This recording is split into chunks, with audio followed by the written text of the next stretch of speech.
So, War Thunder recently did something very dumb, and I'm a little late getting to this, but it's to do with the M1 Abrams. Specifically, the newest Abrams, and the development of it, and all of its armor upgrades, which War Thunder kind of thinks doesn't exist. If you haven't been paying attention to the news, it basically means that as the tank has grown and gotten heavier, it should be getting upgrades that correspond to that, including protection. But War Thunder disagrees and says that because they don't know what armor it is, they can't give it more armor in the game. And so all that stuff is very, very weird when it comes to balancing tanks, because obviously you want to keep tanks balanced, and this just feels like a nerf that shouldn't exist. But do they have a point? See, when it comes to the internal components of a tank, there are so many things that go into it, aside from protection. There's mobility, there's firepower, and there's crew ergonomics, and a whole bunch of other things besides, but those are the main things. And so, when it comes to a game, each vehicle has to be balanced. So what does that actually mean?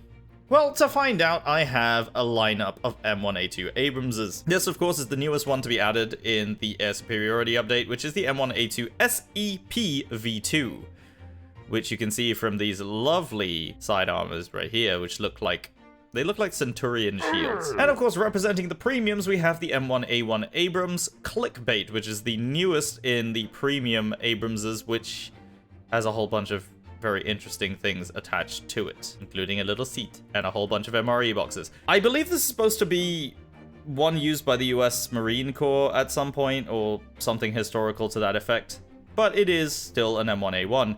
And another M1A1 is the AIM, the export model that is used by Australia. When it comes to the Abramses, or the Abrams, are they really in need of a nerfing? Let's find out. Alright, we're kicking this off with the clickbait because it is in desert camo, and we're on American desert where this seems to be sort of the right camouflage? Right uniform? Something like that. Oh look, we got a Stridsfarn 122A. Thermals on? Ooh, those are not good thermals.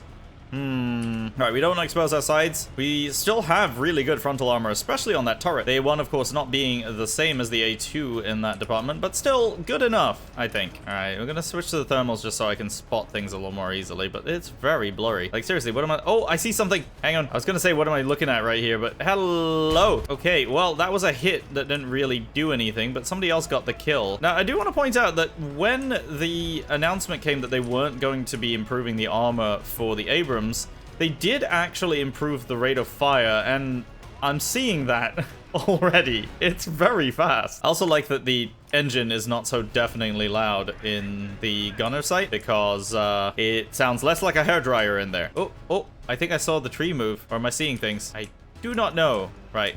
I don't want to keep hanging back here because the M1 is a surprisingly good brawler, and we should probably make use of that. But we also have really good mobility, so also want to make use of that. I probably didn't need as many heat rounds as I'm carrying right now. Okay, I can hear something moving around, and I don't think it's the other M1. Something else is definitely moving around here. It's just that, yeah, in chase cam, the Abrams engine is really loud. Good hull traverse, though. That's really, really good rotation. Okay, what do we have here? Peeking around. Okay, it is the M1A1. Don't see anything down that way. Oh, hang on. He's taking a shot at someone. Oh, I just went right over him. I have no idea what that is. Quick reload. Something is definitely down there. I don't want to get flanked on the right here. I know their spawn is over that way. Oh, hello, hello, hello. Oh, that's bad. Oh, that's my breach. That's my breach. Well, we're using our amazing reverse speed to crash into a wall right now. I'm gonna go this way and hope he didn't figure out which way I went. And then I'm gonna drop artillery on that side. And then we're never gonna speak of this again. Yeah, I guess machine guns against tank doesn't always work, does it? Still, maybe the M1A2 is where it's at. Maybe we needed that extra protection, since we are going to have to take the C point back. But I'm really curious as to how he penned and took out my breach there. It's pretty sure that was a terms or something that did that. I'm not sure. Oh, it was a TAD UK, maybe. Let's just see. Maybe who capped the point is coming out this way.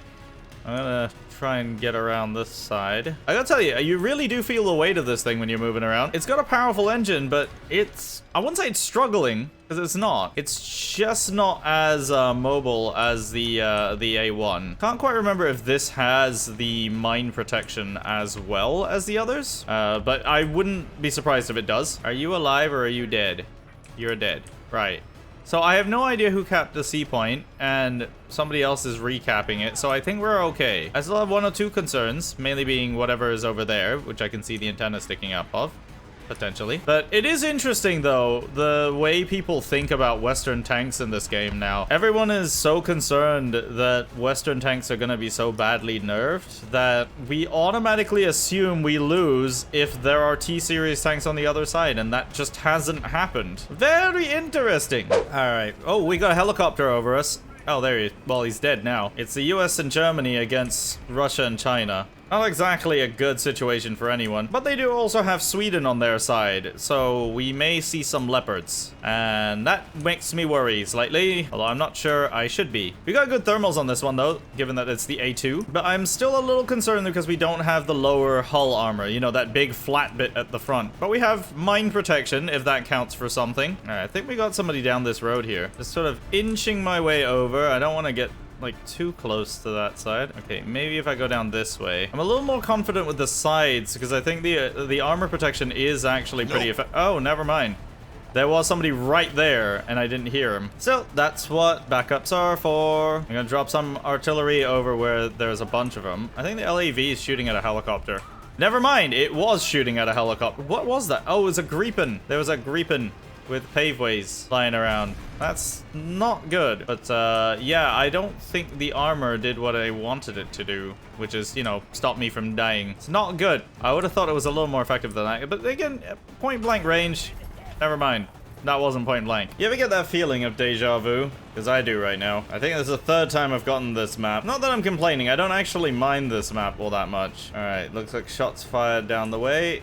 Let's see, can I get a shot at it from here? I've never actually seen those leopards in, the Swedish leopards in the desert camo. They look really good. Oh, okay, that one's dead. And that one's dead too. That one looks like a Leclerc that was over there. Okay. Well, I guess Stridsvan handled himself pretty well. Never mind. Oh, actually, yeah, never mind. Oh, I know. Let's drop some artillery on there. I'm gonna go and help this aim over here. Oh, helicopter. Oh, I got him! Oh, that is a fast-moving Sabo. I love it. In all honesty, I probably don't need all the heat rounds that I'm carrying. I think these Sabos work just fine. There we go. There's a BMP done. It's hard to tell sometimes. Oh, hang on. Gun is knocked out. Back it up, back it up, back it up. I see where the shots are coming from. Gonna rotate ourselves around. Remember, front towards enemy. Okay, the shots came from over here somewhere. But my breach is out. Alright, let's back it up here. I think the B point's being captured, like, very slowly, or we might be losing control of it. I'm not really sure, but I'm gonna bring us around and have a look-see. Oh yeah, there's definitely somebody on the B point. Alright, let's drop some artillery on there. And then I'm gonna go this way. I mean, I've lost 2 crew members. It's not good. We're not exactly in a good position. Hello. Oh no. I only took out his driver. Alright, at least we're on a different map this time, and, well, it is a desert map again. But that's okay. The Abrams is pretty at home on the desert, or in the desert. But so far, I think the point that I'm trying to make is pretty well proven, because most of the deaths that I've had in any Abrams model, whether it's the A1, A2... Oh, okay, we got somebody flanking up there. Oh, I was gonna try and cover him. But yeah, I think most of the deaths have been my own fault when I'm not playing particularly smart, and I think that's kind of a given. Also, I'm not sure if this is a new version of the map where we start really, really far away. I don't really know if that's helping. I like the bigger maps, don't get me wrong, but this doesn't seem like it's the way to go. I think new maps that are bigger would be better than just expanding what we have by just moving the spawn points. I'm gonna join the other SEP over here, or SEP up here. See what we can see. Well, okay, he's gone. Not sure if there was somebody on our flanks that did that. Yeah, there was a tank all the way out there. So clearly we need more on this side because somebody got taken out by something. I saw him there though. There was somebody moving right here. Yeah, this guy keeps getting hit. All right, let's try this again. Nope, never mind. See, I think the problem is I'm using the binos when I don't need to, and I'm not, or forgetting that I have them when I should be using them. It's kind of all back to front today. But also, I said in a previous video that the Leopard is the epitome of a hull-down tank, and everyone chimed in and says, well, the Challenger and the Abrams can do hull down as well. Yes, they can. I mean, in theory, almost any tank can do hull down positions. They just do it to varying degrees of success. And I think the Leopard, it needs hull down versus it being capable of doing it. It does it very well, but it also kind of needs to do it very well. The Abrams still has quite a lot of survivability. That does allow it to at least have other tactics it can use. I think that's a drone up there. I was worried that was gonna be a helicopter, but I think it's a drone. There's the Vilkas. Alright, that's a hit. Let's see if I can get him again. We'll go there. Oh, that a little bit to the right of him. Okay, he's changing position. We'll go there. Oh, that was close. Yeah, he's very fast. Oh, hello. Leopard in the open. Alright. We've outstayed our welcome there. Okay, I'm gonna rotate to another position here. I remember where that Leopard is. Do we have a enemy closer than that? This A2 over there is on fire. I don't quite know what he was hit by. Alright, that Leopard has popped smoke. Question is he still in the smoke? I think he might be. I think he is. Oh, hello. Ah. There comes the drone. So, I mean, realistically, when it comes to these kind of maps, they can work, and I like that we're getting longer range for tank battles, but the drones kind of ruin it, just a little bit. I'm gonna go around this side of the dune. We're gonna go look at B point, because I think somebody just got taken out over there. And it does look like we may have a tank very close. Oh, what's that? Hang on. Oh, whatever it is, I just set fire to him. Yeah, I should have fired a heat at that guy. There's one thing, the Abrams does not lack in firepower. It can definitely match the Leopards for lethality, for sure. Like, you got these really powerful guns, good ammo, and now, of course, the Abrams fires so fast.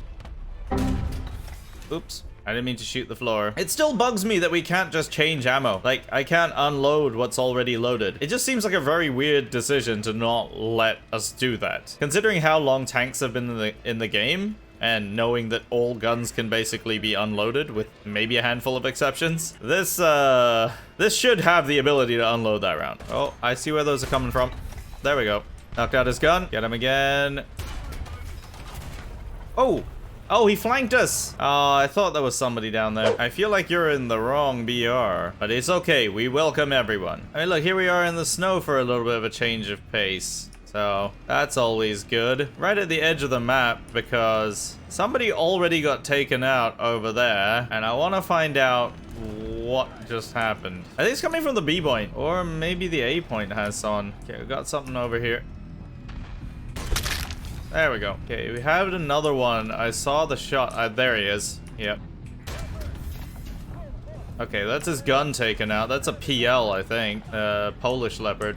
And we got another one down low. I don't want to take on two at once, but I did make that Leopard back off. Question now is whether or not I can get around in time to take out that T-tank that was down there. I think it was a T-80, I'm not really sure. Alright, this should hopefully give me enough cover from the right. Like a Su-25, maybe. I don't like those. They got like really big rockets that, I mean, they're not amazing to aim, but when they do actually hit, they're pretty painful. And I don't know if the with the add-on armor that we've got, whether it'll actually stop one of those. I mean, it'll be great if it does, but I don't know if it will. Also, something's flashing. I don't know if you can see that in the sky, but something's flashing. Oh, what the heck is that? Oh, it's a MiG-29. All right, we got a tank right around the corner here. I'm gonna stay low, and then we're gonna go around. That's the idea anyway, but normally when I say my plans out loud, they usually don't go that way. Okay, that VT4 did not see this at all. Oh, that's a non-pen. Oh, now he knows where I am. Or maybe he doesn't. Hang on.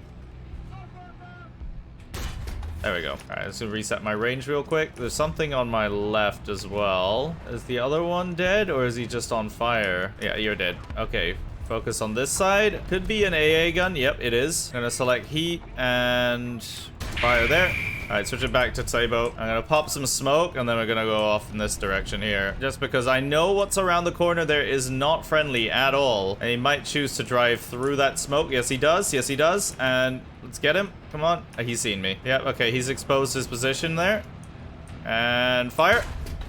Alright, let's gunner and breach out. Gunner and breach. Come on, get him again, get him again, get him again. There we go. Smoke, smoke, smoke.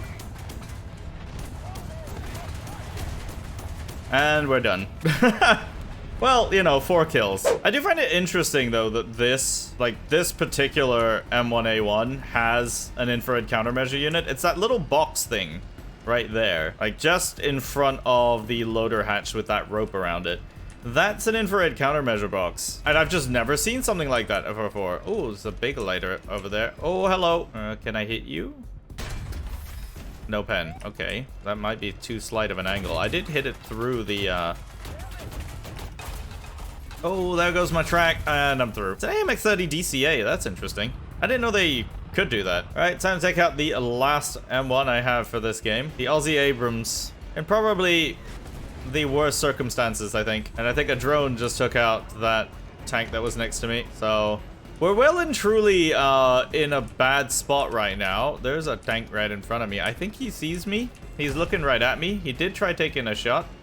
I'm gonna try to take advantage of the fact that he did just fire. And nothing happened because his ERA blocks everything. There's all kinds of things going wrong right now. Hopefully he doesn't see me for the next 40 seconds, but he is coming this way. The artillery might slow him down a little bit, or it might not. I'm not very sure. But here's hoping he just doesn't see me. I've only got 20 seconds left on this reload, or repair. I think the nicest thing I can say about the Abrams armor issues is that if you're going to give ERA to all the T-Series tanks, as they should have, because it is realistic and accurate, then we really need to be honest about the stopping ability of that particular ERA set. Especially given that the add-on armor, which has, you know, non-explosive reactive armor or explosive reactive armor, whichever one they have, if it's a Western equivalent, it just seems to not really work as well. And partly because I think they're trying to balance it against the actual armor values of the tank itself. I think we have to be a little bit more honest about exactly what kind of armor is on the tank. And so when you look at something like the top-of-the-line M1A2 SEP V2 and tell the player base that there's no reason to assume that the weight increase on the tank is due to an armor increase, or to deny that the effect of depleted uranium usage in the armor even exists at all, and I'm not saying that it does or doesn't, but if we're gonna be honest about the actual armor on the tank, you have to at least balance them against each other. When you shoot at something like a T-80 UK, for example, and the latest Sabo rounds can't shoot through, that's a problem. That's where you need to sort of wonder if maybe we're doing it the wrong way when it comes to rebalancing those tanks. I'm not saying that we should have, you know, arcade-style HP bars and let everybody take 3 to 4 hits, but what I am saying is, yes, one-hit kills do exist. Yes, they do exist in real life, and they should exist in War Thunder, but if a tank has upgraded and enhanced protection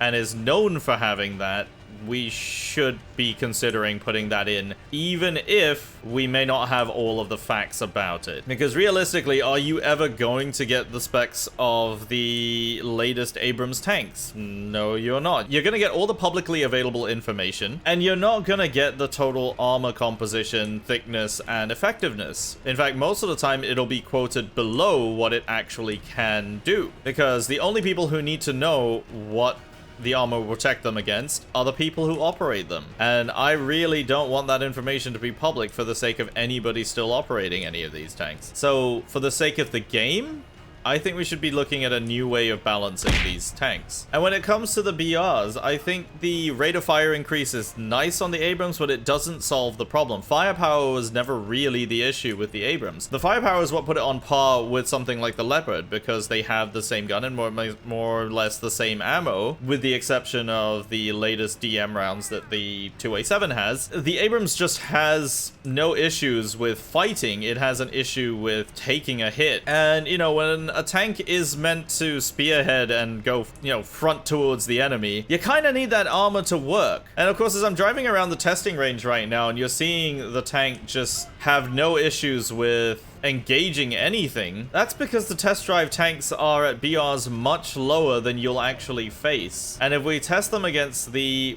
tanks that they will face, I'd say the Soviet tanks still have a little bit of an advantage, because even if they have equivalent ammo, their ERA more often than not allows them to take a hit that they frankly really shouldn't. Unless, of course, we're believing that, you know, all Contact 5 and Relict armor are made equal and are definitely all exactly as quoted. But then again, when have they ever lied about the stats of their tanks, right? But that is going to do it for me for taking a look at the Abrams. I think they're still competitive, but I think the way that tanks are balanced in War Thunder just doesn't really work. They don't have to be completely true to life, because let's face it, a lot of the tanks in the game really are not. I think we just should be prioritizing playability and fun more than historical accuracy, and that's from somebody who appreciates detail and realism in their games. But if you enjoyed this video, don't forget to leave a like and of course subscribe if you're brand new to the channel. My name is Panzer. Thank you very much for watching, and I will see you next time.